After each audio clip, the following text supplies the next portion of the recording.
பாளை VOC stadium பெயர் வஉசி மைதானம் என பெயர் மாற்றம் செய்யப்பட்டுள்ளதால் தமிழ் உணர்வாளர்கள் நுழைவு வாயிலில் மலர் தூவி கொண்டாட்டத்தில் ஈடுபட்டனர். நெல்லை மாநகராட்சி நிர்வாகம் பாளையங்கோட்டை வஉசி விளையாட்டு மைதானத்தின் நுழைவு வாயிலில் வரவேற்பு வளைவில் இருந்த பாளை விஓசி ஸ்டேடியம் என்ற ஆங்கில வார்த்தைகளை அகற்றி பாளை வஉசி மைதானம் என பெயர் மாற்றி எழுதியுள்ளது. இதனையடுத்து ஆட்சி தமிழ் புரட்சி கொற்றம் மற்றும் தமிழ் தேச தன்னுரிமை கட்சி தலைவர் வியனரசு தலைமையில் தமிழ் உணர்வாளர்கள் பாளை வஉசி மைதானம் என்று எழுதப்பட்ட தமிழ் எழுத்துக்கள் மீது மலர்கள் தூவியும் அனைவருக்கும் இனிப்புகள் வழங்கியும் கொண்டாடினர். முன்னதாக வஉசி சிலைக்கும் மாலை அணிவிக்கப்பட்டது. நிகழ்ச்சிக்கு ஆட்சி தமிழ் புரட்சி கொற்றம் நிறுவன தலைவர் வியனரசு தலைமை வகித்தார். தமுக மண்டல தலைவர் கண்மணி மாவீரன், இனப்படுகொலைக்கு எதிரான கூட்டமைப்பு ஒருங்கிணைப்பாளர் பீட்டர், தமாஜக மண்டல தலைவர் அப்துல் ஜப்பார், மாவட்ட செயலாளர் ஜமால், பொருளாளர் சாந்தி ஜாவர், மூவேந்தர் முன்னணி கழக மாவட்ட செயலாளர் மணிபாண்டியன், அகர தமிழர் கட்சி குயிலி நாச்சியார் மற்றும் நிர்வாகிகள் பங்கேற்றனர். வஉசி மைதானம் என தமிழில் பெயர் பலகை மாற்றிய மாவட்ட மாநகராட்சி நிர்வாகங்கள் போலீசாருக்கு நன்றி தெரிவிக்கப்பட்டது.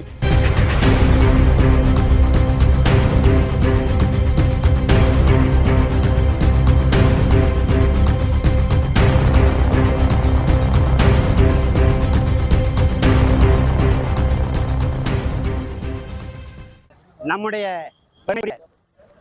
தமிழ் வளர்த்த பொருணைக்கரை நெல்லை சீமை நம்முடைய பெருமைக்குரிய மாநகராட்சி கட்டக்கூடிய, அதாவது மாநகர விரிவாக்க திட்டம், ஸ்மார்ட் சிட்டி என்று சொல்லக்கூடிய மாநகர விரிவாக்க திட்டத்தின் கீழ் கட்டக்கூடிய கட்டடங்களில் ஆங்கிலத்தை முதன்மையிடத்தில் வைத்து அன்னை தமிழை, உலக முதன்மொழி உயர்தனி செம்மொழியான தமிழ் மொழியை தமிழ்நாடு அரசின் ஆட்சி மொழி சட்டத்தை மீறி ஆங்கிலம் இடம்பெற்றுக் கொண்டிருந்தது. அதை மாற்ற வேண்டும் என்று 2 ஆண்டு காலம் நம்முடைய தமிழ் அமைப்புகள், தமிழர் அமைப்புகள், நாங்கள் இங்கே கூடியிருக்க நாங்கள் 2 ஆண்டு காலம் தொடர்ந்து ஆர்ப்பாட்டம் நடத்தியிருக்கிறோம். மாவட்ட ஆட்சியரிடம் விண்ணப்பம் கொடுத்துருக்கிறோம். மாநகர ஆணையரிடம் கலவரமே செஞ்சு புரட்சி பண்ணியிருக்கிறோம். தொடர்ந்து மாநகர மேயர் கடந்த செவ்வாய்க்கிழமை 18வது முறையாக கஜினி முகமது 18 முறை முறையெடுத்த போல நீங்க வந்திருக்கீங்கன்னு நம்முடைய வணக்கத்துக்குரிய மேயரே என்கிட்ட சொன்னாரு, மாற்றிடுவோம் என்றால் அந்த அடிப்படையில் இன்றைக்கு நீங்க பாருங்க, நம்முடைய நேருஜி கலையரங்கம் 100 விழுக்காடு தமிழ்.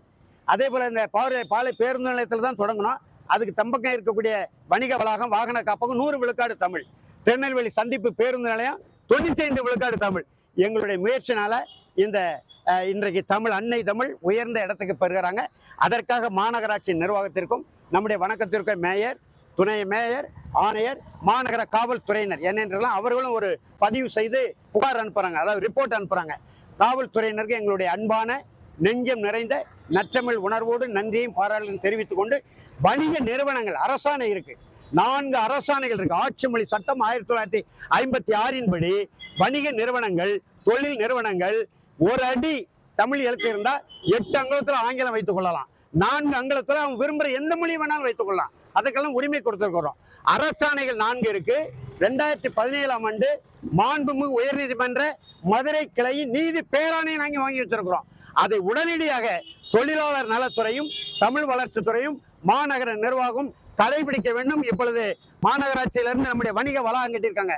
அதை தினசரி சந்தைன்னு நாங்கள் தான் மாற்றினோம், மார்க்கெட் பகுதியை. அந்த வணிக வளாகத்துல 100 விழுக்காடு ஆட்சி மொழி சட்டப்படியான அரசாணைகளின்படி பெயர் பலகைகள் இருக்க வேண்டும் என்று அன்பு உணர்வோடு, உரிமை உணர்வோடு மாநகர நிர்வாகத்தையும் தமிழ் வளர்ச்சித்துறையும் தொழிலாளர் நலத்துறையும் காவல்துறையும் வேண்டிக் கொள்கிறோம். நன்றி, வணக்கம்.